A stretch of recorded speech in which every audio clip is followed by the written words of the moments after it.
Hello, this is Jane, and for the next hour, I'll be reading from the June 25 issue of the New York Times on the Niagara Frontier Radio Reading Service.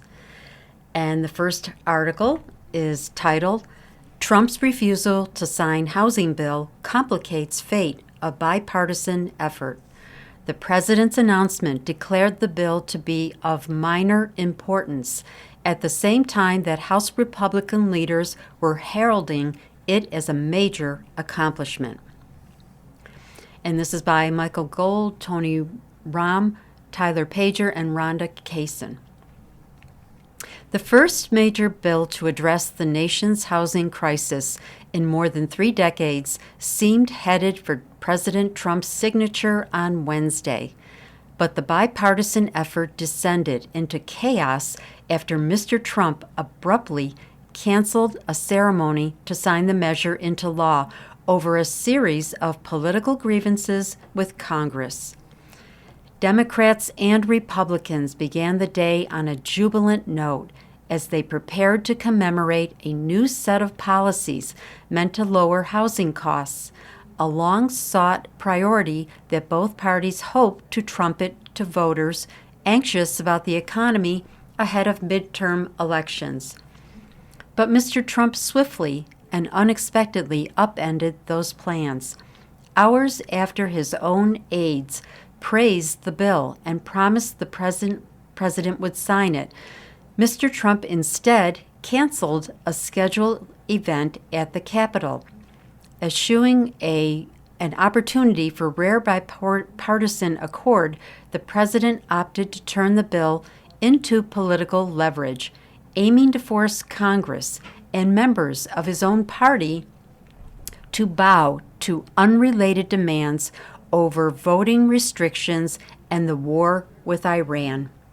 Mr. Trump insisted on social media that he would only sign the housing measure into law if Congress first approved the Save America Act, a divisive measure that would impose new requirements for voter identification and limits on mail-in ballots. Republicans have been unable to advance that bill over fierce Democratic opposition.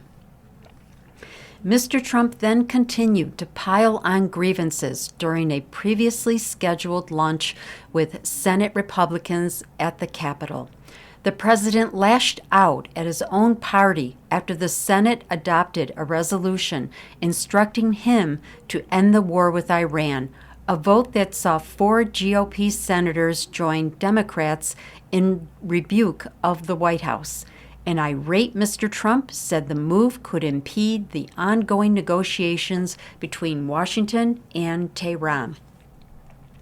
The day ended with Republican leaders seeking to mollify Mr. Trump by holding a late-night vote to prevent another war powers resolution from coming to the floor, characterizing it as a do-over in the face of fierce anger from the president. Mr. Trump went on social media to celebrate the gesture, which has no legal bearing on the resolution the Senate adopted a day earlier, without indicating whether or not it was enough to get him to sign the housing bill or work to dislodge other stalled priorities that have piled up on Capitol Hill. As Mr. Trump issued his demands, the fate of the housing measure slipped only further into doubt. The White House declined to say if the president might sign the bill another time or if he might take the more extreme step of vetoing a law that his party views as a way to convince voters that Republicans are doing something to address the cost of living. Technically, the president has 10 days while Congress is in session to either sign or veto a bill that is presented to him. Otherwise, it becomes law, or even without his signature. But that clock only begins once he is formally sent the measure from the Hill, a requirement that has no clearly defined time limit in law. By late Wednesday, Speaker Mike Johnson, Republican of Louisiana, had not yet formally presented the housing bill to Mr. Trump for his signature, according to two people familiar with the legislative process. Asked later about his exact thinking, the president seemed unmoved by his party's hope to promote the legislation in time for the midterms. I said I'm not signing the housing bill, he told reporters in the Oval Office, pointing again to his demand that Congress adopt restrictions on voting. The president's stance marked a painful setback for Democrats and Republicans who had spent more than a year in painstaking talks trying to make progress on one of the most pressing financial issues facing families.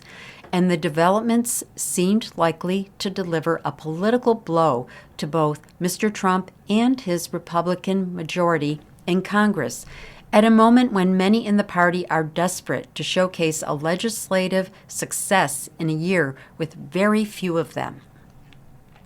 House Republicans are going to be the party that governs and delivers, said Representative Tom Emmer of Minnesota, the number 3 House Republican, on Wednesday morning, just as Mr. Trump said he had canceled the ceremony to sign the housing bill into law. Many Democrats fiercely attacked Mr. Trump for the abrupt shift. Senator Chuck Schumer, Democrat of New York, and the minority leader accused Mr. Trump at one point on Wednesday of running away from one of the very few accomplishments that could actually help the American people. Later in an interview, Mr. Schumer said that Democrats were still hoping to see the housing bill enacted, acknowledging that the legislation was an increasingly rare bipartisan feat. Mr. Trump almost never will work with us on lowering costs, he said. In many ways, the outrage and puzzlement that greeted Mr. Trump's ultimatum on Wednesday underscored the tough political reality facing lawmakers with 4 months until the midterm elections. Affordability is a top-of-mind issue for many voters who increasingly blame Mr. Trump for the nation's poor economic trajectory. Prices rose last month at their fastest pace in about 3 years, and for many Americans, housing represents their greatest and most burdensome expense. Rates on a 30-year mortgage have hovered around 6.5%, which has deterred some families from buying new homes and priced many out of the market altogether.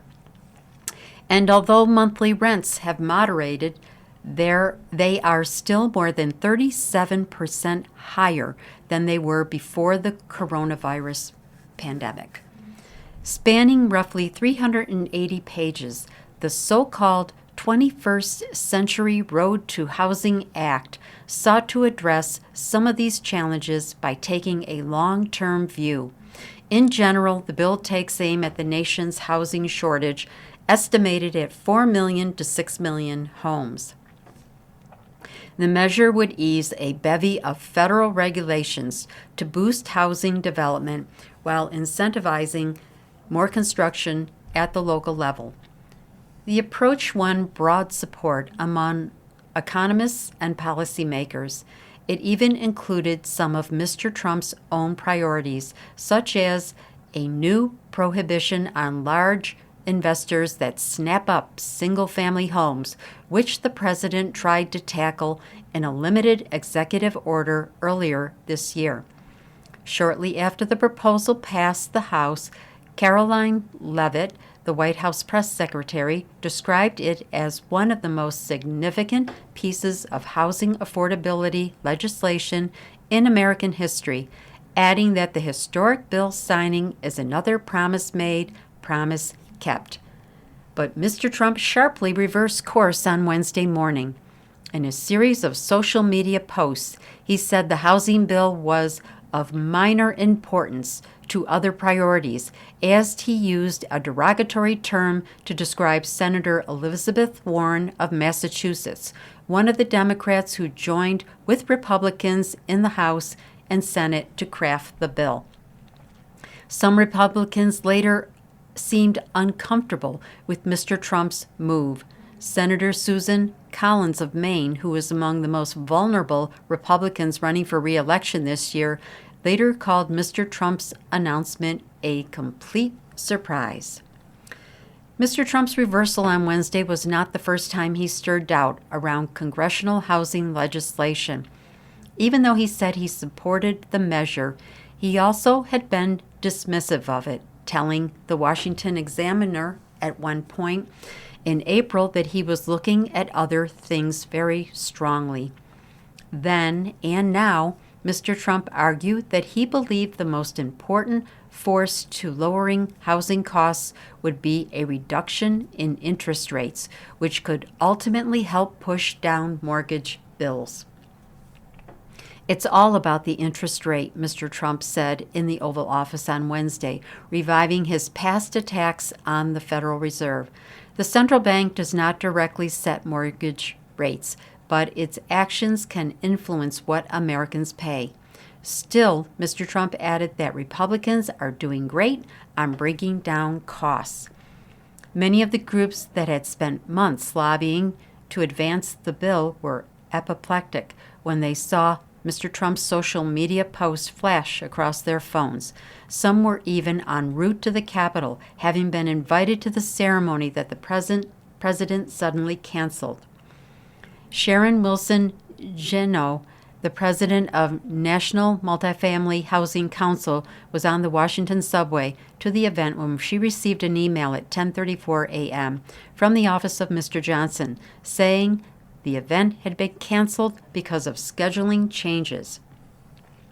I guess I shouldn't have been surprised by this, but I woke up this morning and I thought, wow, this is really happening, she said. So, yes, this was a big turn of events.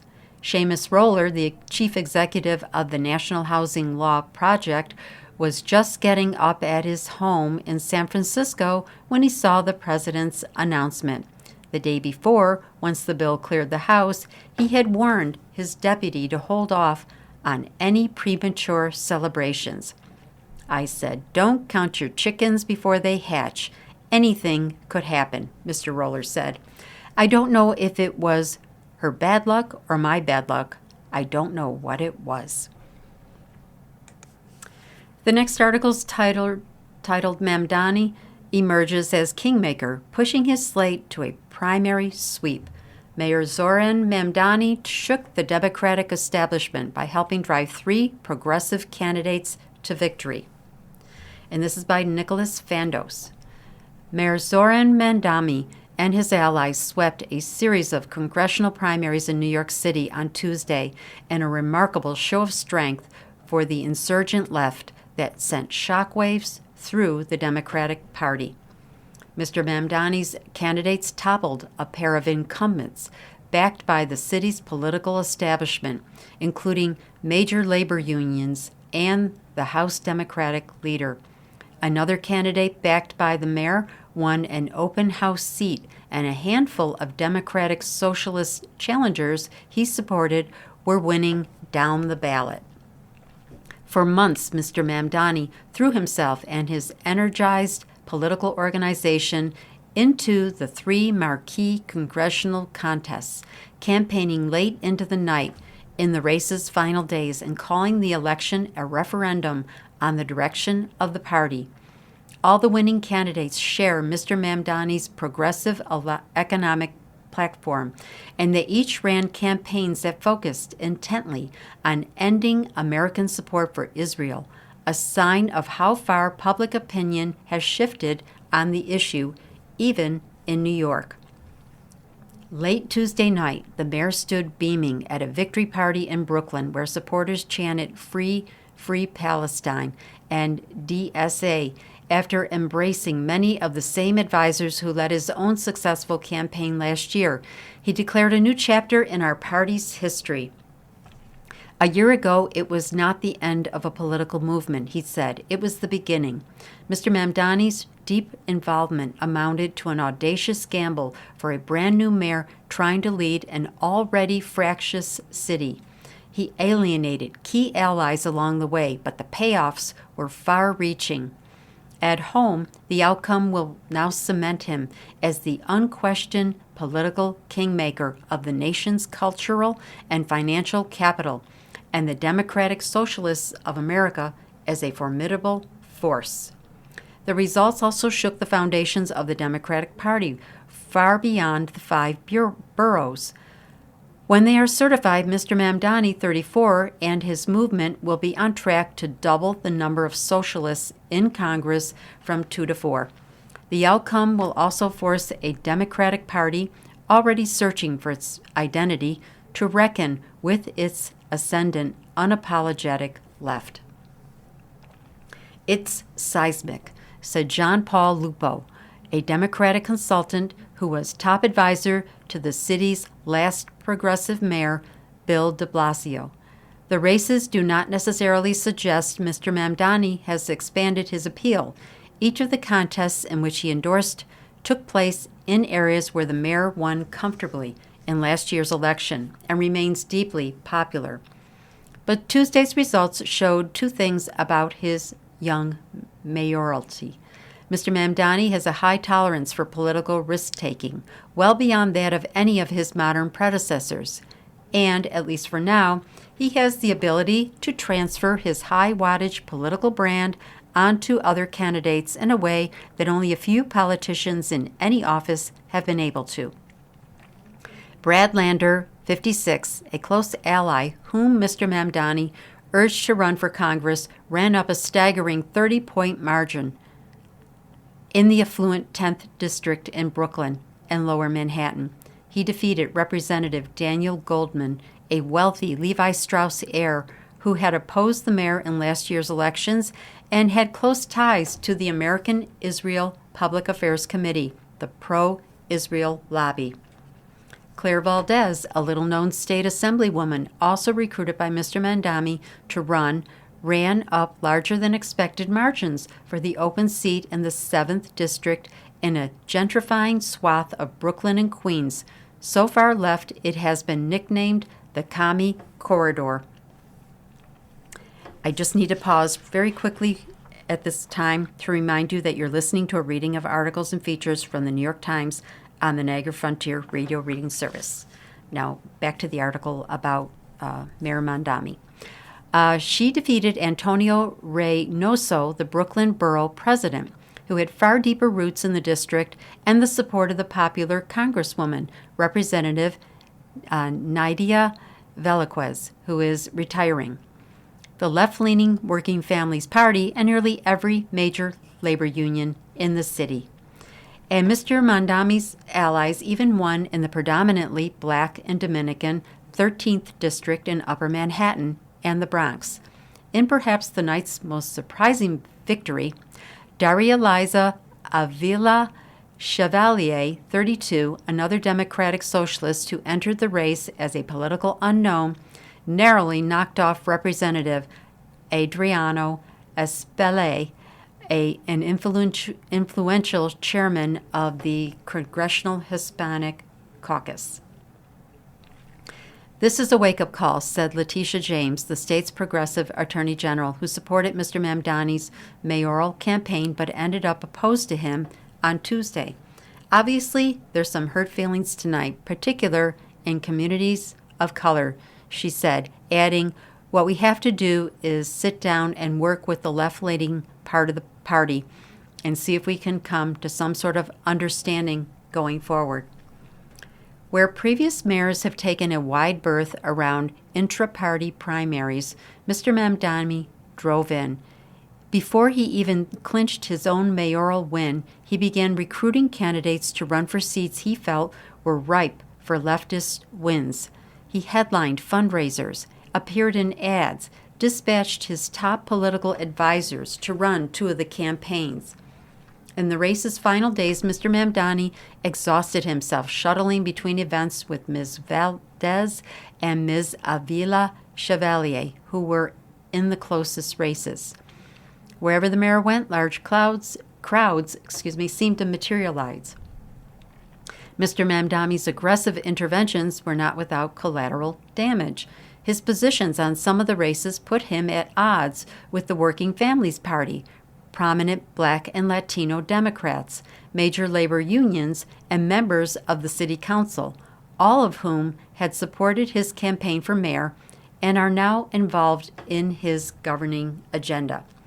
He infuriated Ms. Velasquez, Mr. Mamdani's first supporter in Congress, who believed the mayor should have deferred to her wishes about a successor.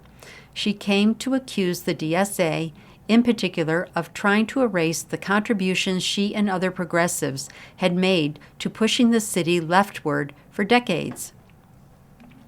Others, including Representative Hakeem Jeffries, the House Democratic leader, were even more upset when Mr. Mamdani decided in May to endorse Ms. Avila Chevalier, a Democratic socialist activist and PhD student, and break with Mr. Espaillat. Mr. Espaillat did not back Mr. Mamdani in last year's primary, but afterward he quickly endorsed him and brought along Latino support. Mr. Mamdani had privately assured Mr. Espaillat that at the time that he would reciprocate if he ever needed it. The mayor never explained his change of heart in detail, but his advisors said he watched Ms. Avila Chevalier's momentum and believed he could make a difference in the race. Supporters of Mr. Espaillat were furious and said they could no longer trust Mr. Mamdani's word. The outcome on Tuesday could pose particular problems for Mr. Jeffries, the New Yorker in line to become Speaker if Democrats reclaim control of the House this year.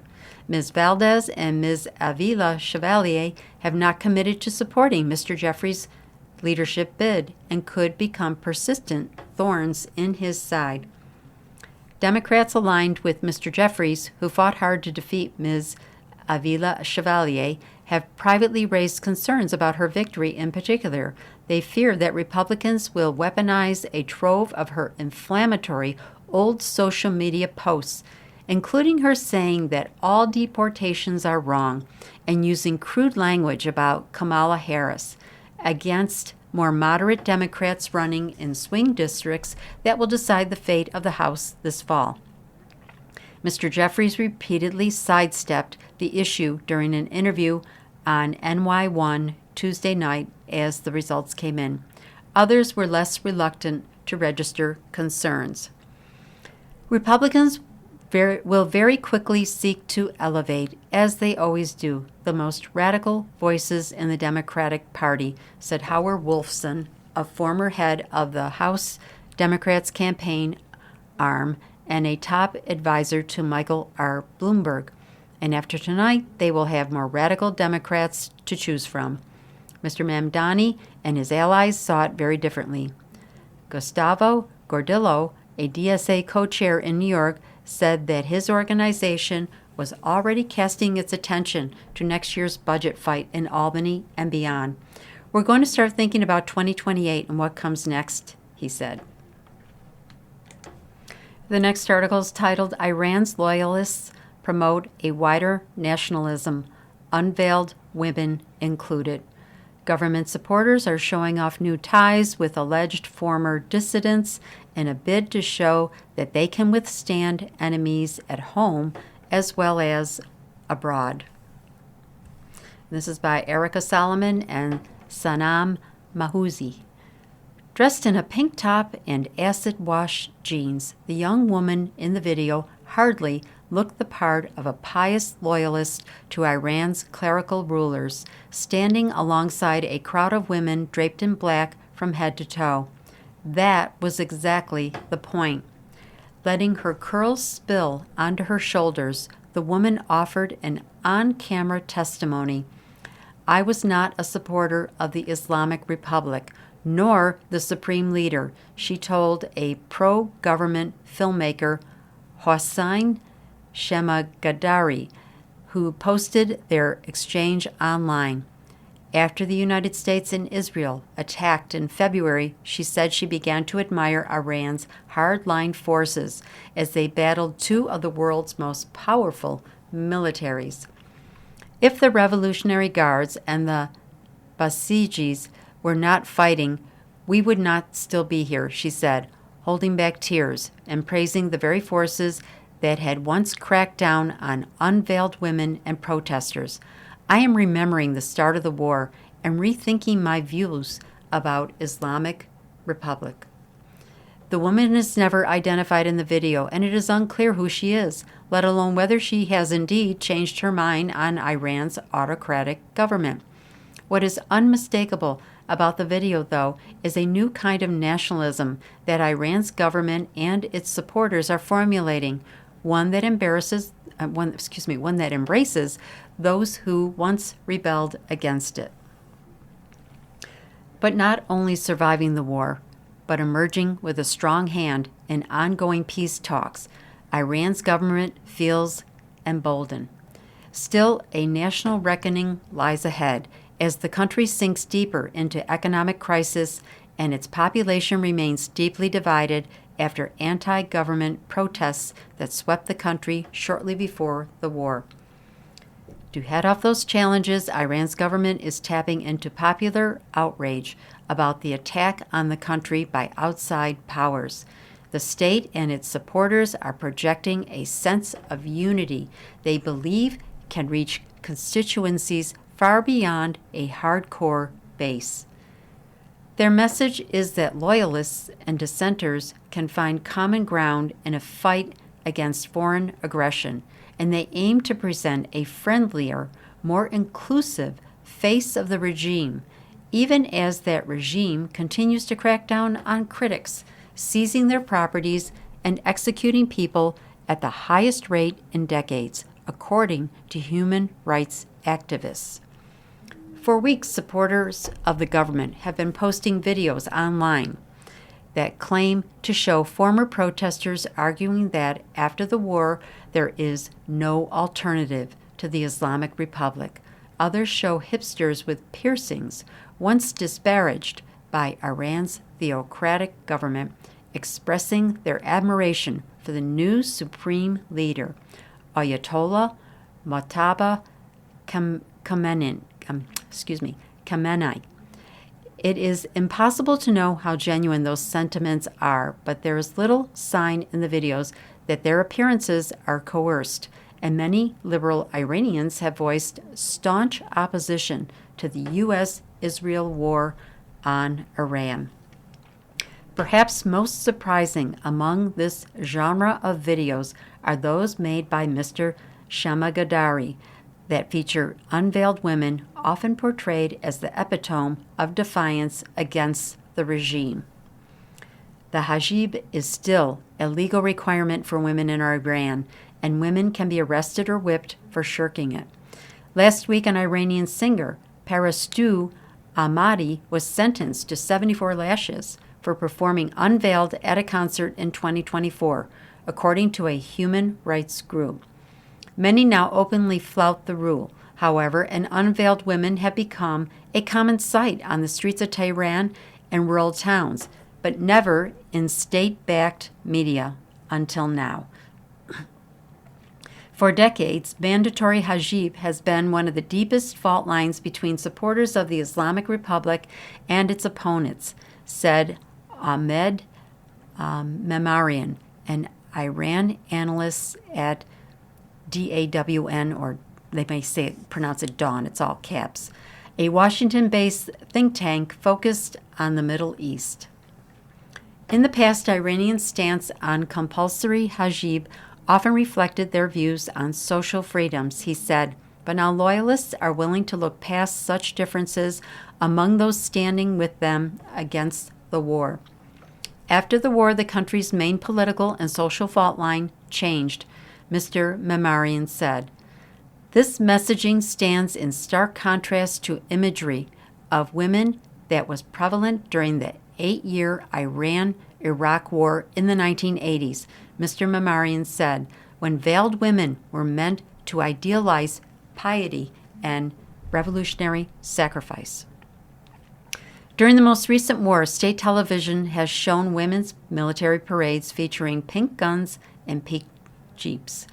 Even more ubiquitous have been the images of unveiled women at pro-government rallies. Some loyalists have highlighted their presence as a sign of national reconciliation after the bloody crackdown on January's protests that left thousands dead.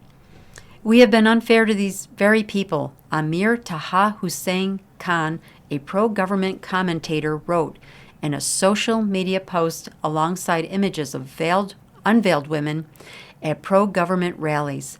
Today, these same people, with all their being, selflessly stand against the enemy. Some Iranians interviewed by the Times were skeptical that everyone going to the rallies was there out of genuine conviction, arguing that free meals and money were sometimes offered in exchange for attendance. Those claims could not be independently verified. Either way, many critics say the images smack of government hypocrisy. They want to use the lack of hijab to their advantage, said Mariam, a Tehran resident who asked not to be identified by her full name for fear of retribution. All of a sudden, in the face of war, the regime says we are all Iranians. Some critics have posted images online showing unveiled women at recent rallies alongside photographs of partly veiled Mahsa Amini, the young woman who died in police custody in 2022 over charges of improper dress. Her death kindled the Women, Life, Freedom movement when women ripped off their veils and took to the streets in mass protest. The government has occasionally promoted images of unveiled women in the past, usually at state rallies after periods of dissent, said Shima Tadris, who studies Iranian women's rights movements at the Gerda Henkel Foundation, a research institute in Germany. And before I continue on with the article, I have to pause for a moment and remind you that you're listening to a reading of articles and features from the New York Times on the Niagara Frontier Radio Reading Service. All right, back to the article about Iran and the unveiled women. That happened after the January protests, she added, and became widespread during the war because it projected an image of broad-based support for the government. At the same time, Ms. Tadris said the government wants to demoralize the January protesters who plunged Iran's leadership into one of its most precarious moments since the revolution that brought them to power in 1979. The Islamic Republic, she said, wants to signal to protesters, you are the ones who are alone. More and more people are joining us. The attempts at promoting national unity come as Iranian society feels more fragmented than ever. Before the war, Iranians were largely split into two camps, pro and anti-government, said Negmeh Sohrabi, a Middle East historian at Brandeis University. The opposition has since splintered into those who support the United States-led war in hopes of toppling the government and those who are against it, fearing the destruction it causes. Government loyalists are split too between those who want to continue the war and those who want to negotiate a deal to end it. What's happening on the ground is this fracturing of society on a very deep level, she said. The question for them is, how do you bring society back together again?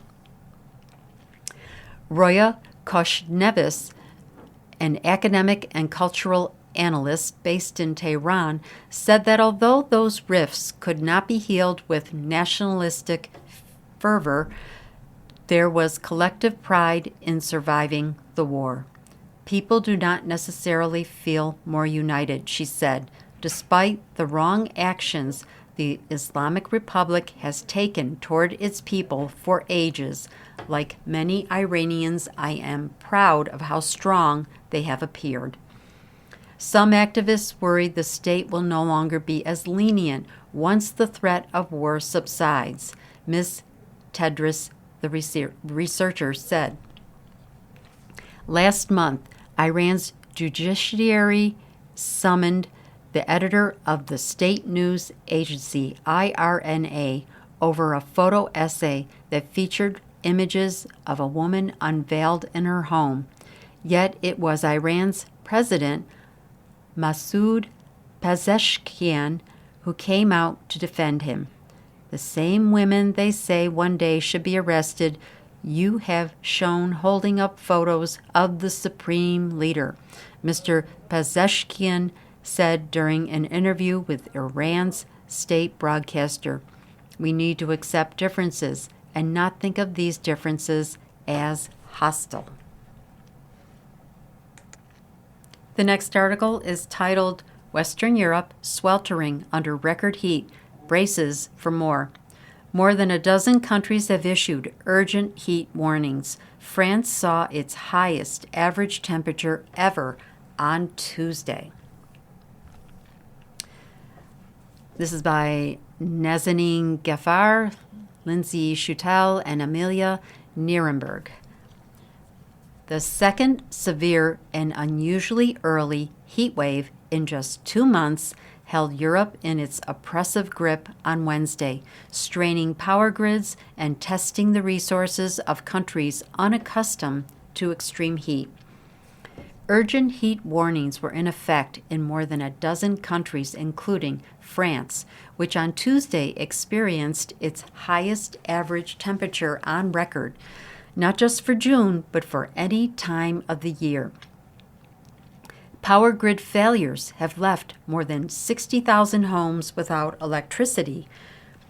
On Wednesday, Britain's Weather Service said in a provisional assessment that temperatures in a county outside London had reached 36 degrees Celsius, or 96.8 degrees Fahrenheit, which would be the highest temperature ever recorded in the country in June. As global temperatures rise, Europe has been warming faster than any continent, and officials have scrambled to react to heat waves that are increasingly intense and happen earlier in the year. Making matters worse, in much of Europe, most buildings are not equipped with air conditioning, and schools are no exception. We got a typical London flat that just gets boiling inside, said Julie Green, 39, who was playing in a North London park on Monday with her infant son, Roman. It was stiflingly hot, but less so in the shade. The problem, Ms. Green said, is much bigger than just one building. It's London itself. The buildings, they're just not built for hot climates, she said.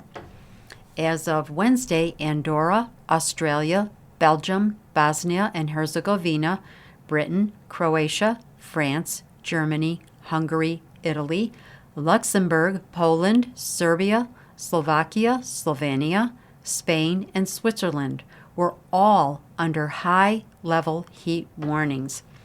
In France, temperatures were expected to keep reaching exceptionally high levels on Wednesday and Thursday, with highs climbing above 40 Celsius or 104 Fahrenheit, said the French weather agency Météo France. On Tuesday, the average temperature across France's 30 weather stations reached a record 29.8 degrees Celsius, or about 86 degrees Fahrenheit, the agency said. Some 68,000 French homes were without electricity on Wednesday after power grids failed, the national network RTE said on social media. During heat waves, every degree hotter leads to 1 megawatt more of electricity consumption because of air conditioning needs, the company said.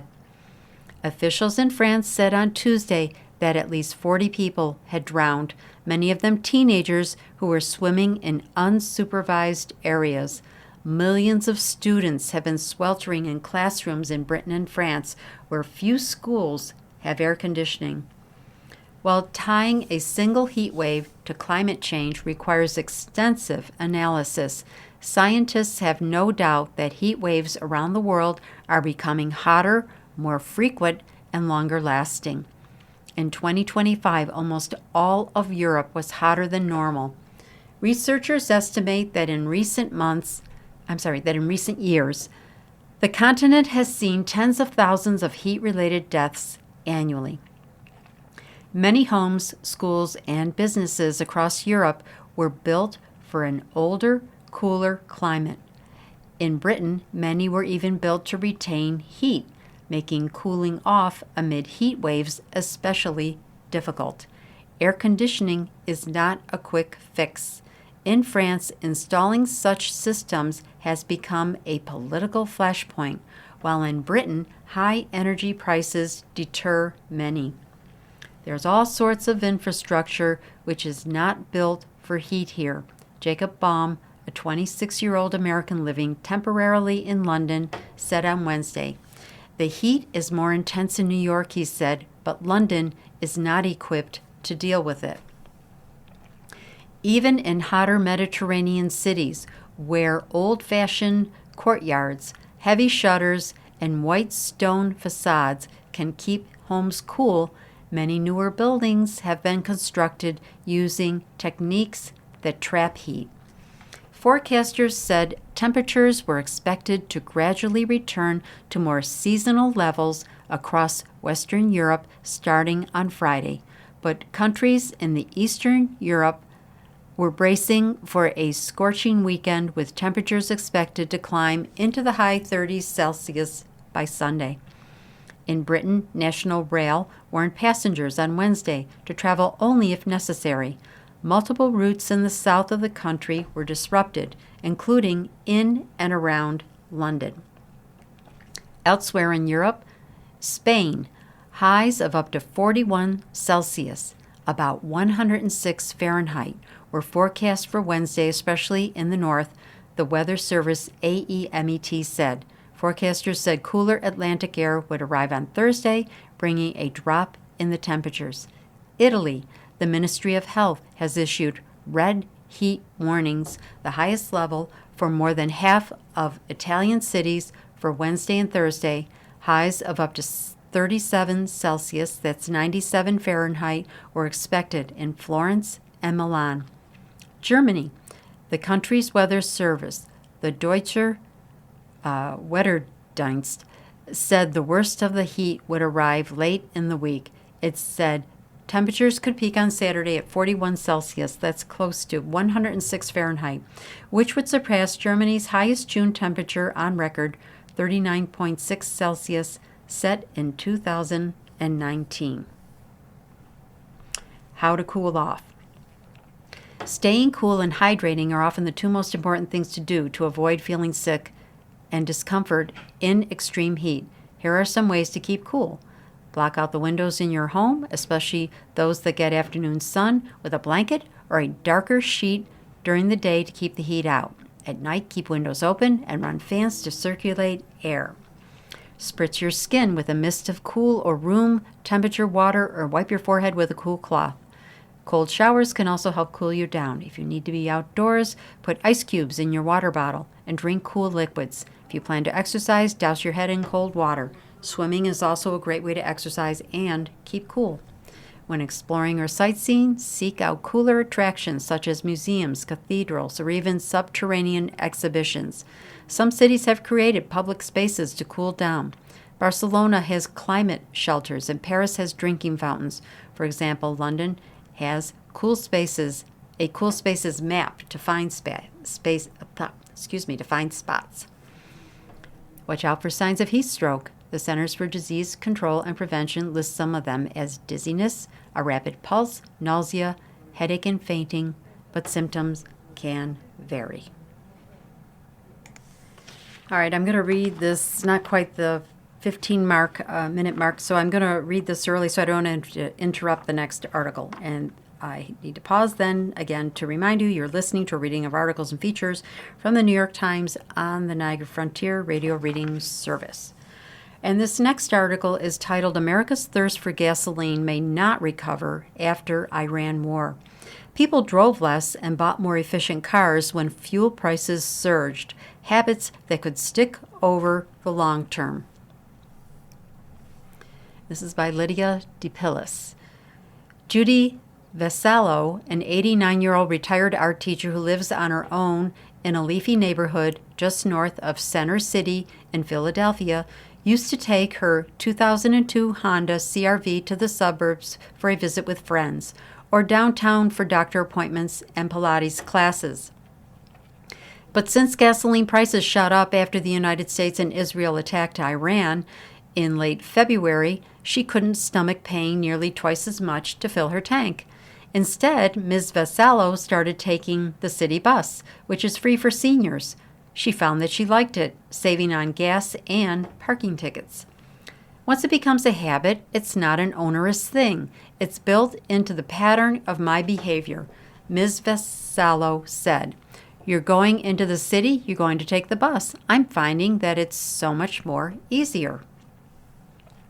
Americans are powerfully attached to their cars, and their spending at gasoline stations jumped 21% from February to May, but that ability to spend has limits. According to Dow Jones Energy, consumption was 6.1% lower in May from a year earlier. Some of that is a long-running trend owing to the increasing efficiency of passenger vehicles, said Denton Cinquagrana, the company's chief oil analyst, and about half is probably a consumer response to higher prices. Much of that response comes from people foregoing discretionary driving, like road trips and grandchildren's traveling sports games, particularly those with lower incomes. But in recent years, Americans have also gained greater ability to adapt, as more employers have allowed for telecommuting and more electric vehicles have arrived on the market. There's more flexibility within working situations, Mr. Cinquagrana said. Despite the car-dependent nature of most American cities, sticker shock does make a difference. After the 1970s oil embargo, oil consumption per person in the United States fell and didn't return to the same level for another 20 years. Some of those changes can last. The energy crisis gave rise to federal fuel economy standards that spurred gas-saving innovations in vehicle design, keeping consumption lower than it might have otherwise been, even as driving recovered. Over the past decade, studies have shown that gasoline prices affect consumption both when they are going up and when they are going down. According to one 2021 paper, drivers have become more responsive to higher prices over time, potentially because of energy price shocks that have prompted them to try different forms of transportation. One option that has become more available lately is battery power. Some popular models like Toyota's RAV4 and Camry are now available only with hybrid engines. According to Cox Automotive, hybrids have been flying off dealer lots since the war started. And even though Congress truncated Biden-era incentives for fully electric vehicles, enough of them are coming off subsidized leases to supply a healthy used market. We've seen a change in consideration, said Stephanie Valdez Streety, Director of Industry Insights at Cox. People who need to buy a car, they're looking online at these options that are more fuel efficient.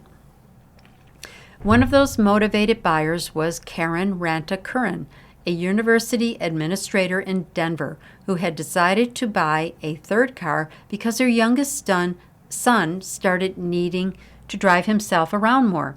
The family had considered getting an electric vehicle but held off because of the expense of installing a home charger. The war in the Middle East changed that. We woke up that morning and Israel started bombing Iran. And we thought, okay, this might be the time, said Ms. Ranta-Curran, who found a good deal on a used electric Lexus and now drives it to work. She's happy with the car and not having to pay for gas, even if geopolitical circumstances made it necessary. We're certainly not early adopters, so this was a bit of a forced decision in some ways. This is not an option for most people. Vehicle prices have climbed steeply since the pandemic. Interest rates remain high. Low-income workers are under pressure as wage growth slows. That's leading consumers to hold off on big-ticket purchases, counteracting what might otherwise be a faster replacement cycle toward cleaner cars. Even bicycle sales have declined substantially from last year, according to the National Bicycle Dealers Association. It attributes the slowdown to an unsteady economy and tariffs that drove prices higher, although e-bike sales continue to grow. Bailey Adams Yates is among those who feel stuck. She attends college in Morgantown, West Virginia, and works as a dental assistant. She owns a 2016 Jeep that gets about 13 miles to the gallon and doesn't think she could sell it for enough to buy a more efficient car. But having a car that's so expensive to drive also means she can't take jobs that are a little farther out of town or make extra income by doing deliveries. I tried doing DoorDash for the week and I drained my gas tank within a day, every day, said Ms. Adam Yates, 25. I would love to be able to do that, but it's not realistic. Other countries, particularly in Europe and Asia, are more affected by petroleum shortages than the United States has been. They also have access to affordable electric vehicles imported from China and have taken more policy measures to reduce energy demand. The U.S. Energy Information Administration forecast last week that global oil consumption would decrease this year rather than increase, as it originally had expected. For many U.S. consumers, there's no way to cut back on gas, and they just have to reduce spending in other ways. Take Kirsten Udman, who runs a farm with her husband outside Sioux Falls, South Dakota. They have no choice but to fill their tractors with diesel to plant in the spring, and no choice but to deliver boxes of vegetables to 130 farm share members once they've started harvesting, filling the pickup truck with gas about 3 times a week. Unlike big logistics companies, they can't tack on a fuel surcharge. The subscriptions are paid at a fixed price. We're going to have to eat it for the foreseeable future, Ms. Udman said. Shelling out an extra few $100s a month means tightly budgeting on groceries, which she tries to keep to $80 a week for her family of 5, and postponing investments in the business. They were hoping to insulate their wash and pack building to store vegetables for longer, but the extra fuel costs pushed the project off. We got about halfway done and we're like, well, I guess we'll have to wait now, Ms. Woodman said. It's not just gasoline. Oil heating is still common in some parts of the United States, and the cost has jumped far more than natural gas or electricity since the war started. Jennifer Cooley moved in 2020 into the house her great-grandfather built in Milwaukee and replaced the roof and the siding. But it still has an oil heater, and filling it up costs about double what it did before the war.